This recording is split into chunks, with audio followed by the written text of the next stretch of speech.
and gentlemen, it's now time for us to move on to our another session. This is going to be on Uttar Pradesh's journey to a $1 trillion economy. In fact, Uttar Pradesh stands at the center of India's scale story. Its demographic weight, infrastructure expansion, and industrial policy focus positions it as a pivotal contributor to national growth. The ambition to build a $1 trillion state economy reflects a long-term structural strategy, and that involves logistics networks, manufacturing clusters, agricultural productivity reform, and fiscal management. In fact, translating this potential into durable economic power, that requires administrative coordination and capital discipline. In fact, for this very session, may I please welcome on stage Mr. Deepak Kumar. He's an IAS and who's going to be in conversation with Hina Gambhir, news editor, Times Now. Hina, may I please request you to come up on stage along with Mr. Deepak Kumar.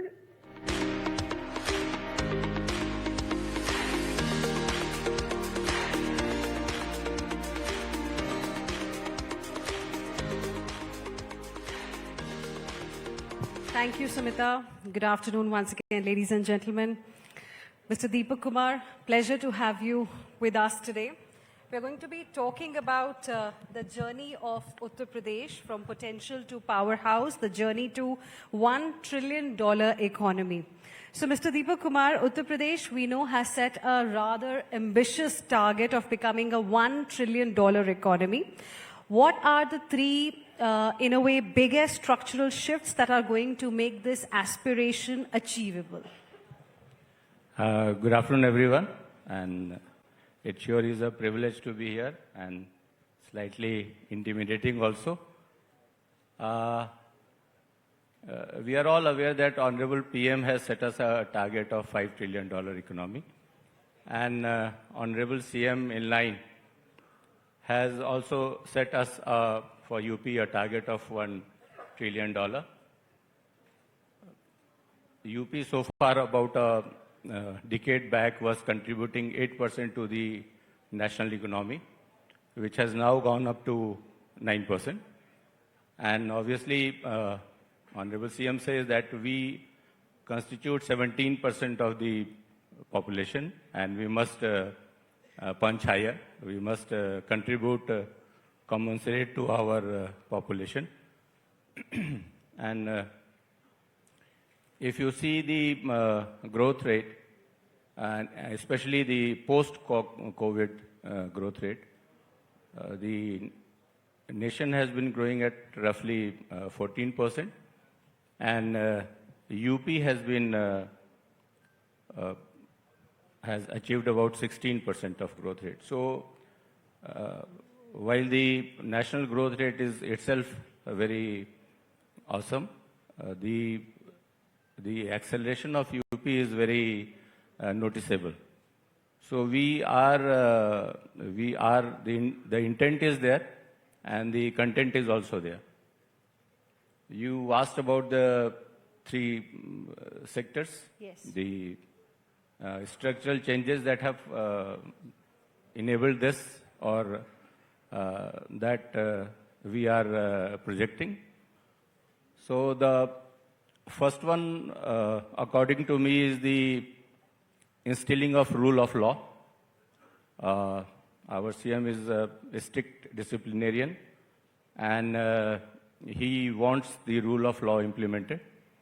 And the first beneficiary has been the law and order. And I mean law and order not in a very restricted sense, but in a very institutionalized sense, in the sense that the police has better training, the response time is less, the equipment, the vehicles, they are upgraded, the institutions are firmly in place, the prosecution is better, there is no zero tolerance to crime. So this is the base. Now beyond that, we have a world-class infrastructure. Many must not be aware that UP has 55% of the expressways of India. Naturally, the largest road network, the train network is there. We have 16 airports, 4 of them are international. The fifth one to join as an international airport to be commissioned will be Jewar, Okay. which will be the largest in Asia. And obviously a whole ecosystem will come with that. Also that dedicated freight corridor, UP owns about 33% of that. 33% of it will be passing through UP. So we have very good connectivity. The National Water Highway number 1, that is in UP. We have 6 metros. The 7th Meerut Metro will soon be operational. So connectivity-wise, we are number 1. Land availability-wise, we are very good. We are working on about 75,000 acres of developed industrial land. Okay. So infrastructure and land is there. We have the best of the policies. We have 34 sectoral policies. You name the sector, we have a policy for that. And we also learn from the other states. If they are giving any incentive or concession, we adopt that. And ease of doing business is there. Okay. We are a front-runner state. And the third aspect, if I was to choose, was we provide a big consumer base. Every 6th Indian is in UP. So we obviously have a large consumer base. And if you look at that, the fact that the per capita income has gone up, has doubled from about 56,000 to 1,25,000 in the last 9 years. Right. So that also provides you the buying capacity. So essentially, you said law and order, that has improved. Second, policy support. And third, of course, is the consumer base that the state of Uttar Pradesh really provides. Yeah. Infrastructure, like you mentioned, has been central to UP's transformation narrative that we are talking about. Expressways, you mentioned about them, airports, logistics parks. Can you also tell us a little bit about how the infrastructure that we are witnessing, infrastructure growth, that's translating into actual industrial investment and eventually job creation?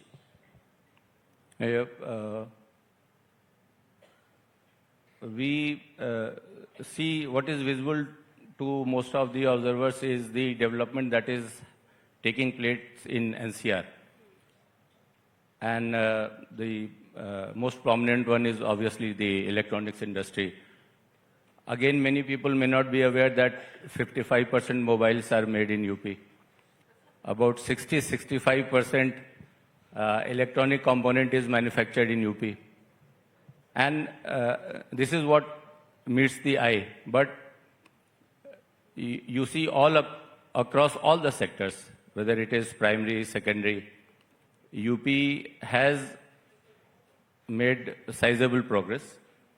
And we see this happening. We have defense nodes. The 2 defense nodes that are in India, one is in UP.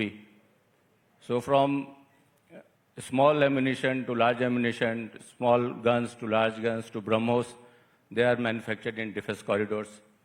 We have integrated manufacturing and logistic hubs, 27 of them. So all along the expressways, we have developed industrial nodes. So that has opened up our state. The opportunities are everywhere and in all the sectors, be it the food and agro processing industries or defense, aerospace, or the new renewable energy or the new and emerging technologies, semiconductors.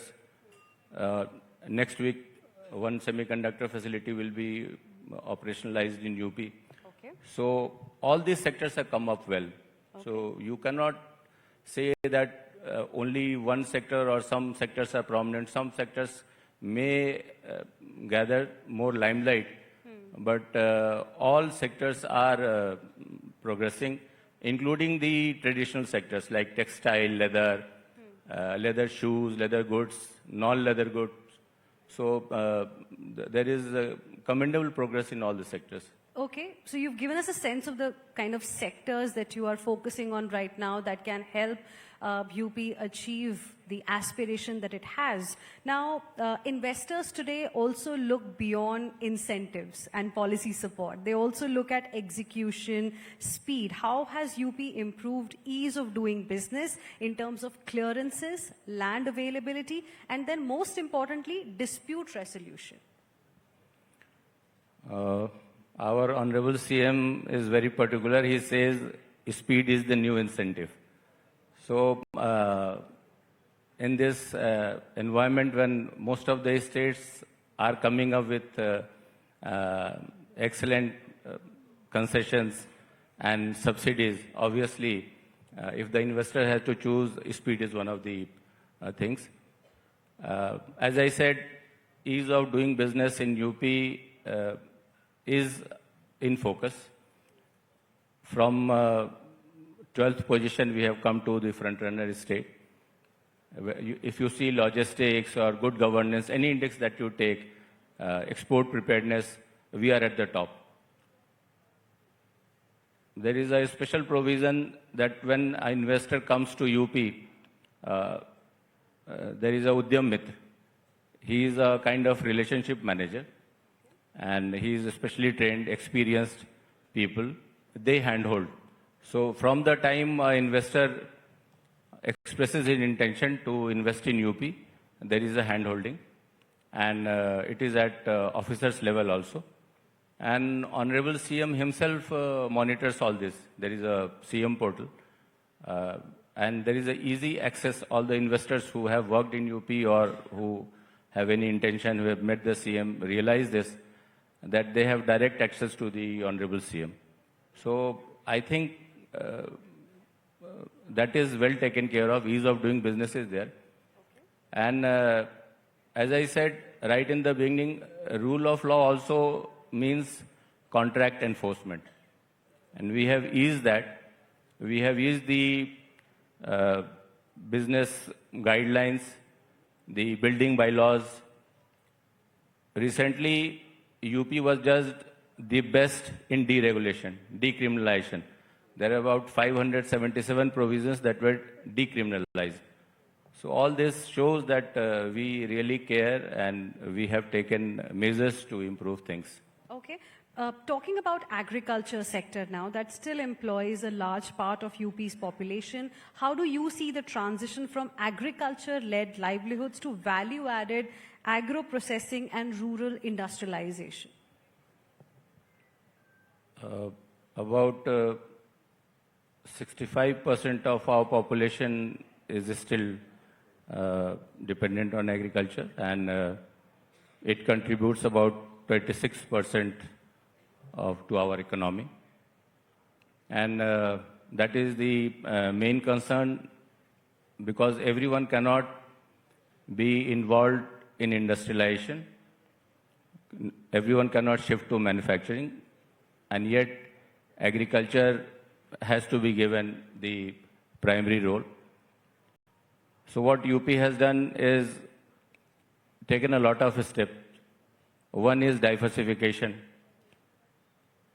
UP as it is the leading producer of wheat, rice, potato, sugarcane. So that is there, but what we are promoting is diversification, moving into other sectors, dairy, pisciculture. Also, there is a World Bank project going on. About 4,000 crores have been invested in that. That will provide a platform for farmers for easy access to credit, to market, and the problems that they are facing. So they will have a platform. The startups, the techs, the agro-tech companies, they will get a platform to directly engage with the farmers. Also, all the connectivity that I talked about, that is making things easier for the primary producer. So they have ready access to the nearest town, or they have access to the airports. Now, Varanasi and Jewar, they will be developed as mega food parks. So the producers of the farmers, they will they can directly be exported. Okay. Also, we have a lot of agro processing units coming in. There are incentives for that also, right, from 35% going up to 70%. So a lot of industries are coming and the farmers are getting better prices for their produce. The produce that was earlier going west, like parali, that is being processed now and farmers are getting a price for that. Okay. Last question. What's the vision for UP 2030? For 2030. See, we already are top 3 state economies. So by 2030, we will definitely be in top 2. In manufacturing, we are in top 5. We will be in top 3. In exports, we are top 5. We will be in top 3. And I said, right now we contribute 9% to the national economy. We'll be nearer to our $1 trillion goal. Also, we will like our youth to be better skilled. They will be job providers, not job seekers. We envision more participation in labor force by women, more empowered women. We have many schemes going on. We have Lakhpati Didi, wherein women are empowered. A special credit is given to them. A special training is given to them. And with all these industries coming up, UP will obviously be there at the top. Well, absolutely. Good luck with that. And thank you very much, Mr. Deepak Kumar, for joining us today. Wonderful speaking with you. Thank you very much. Thank you. Thank you, everyone.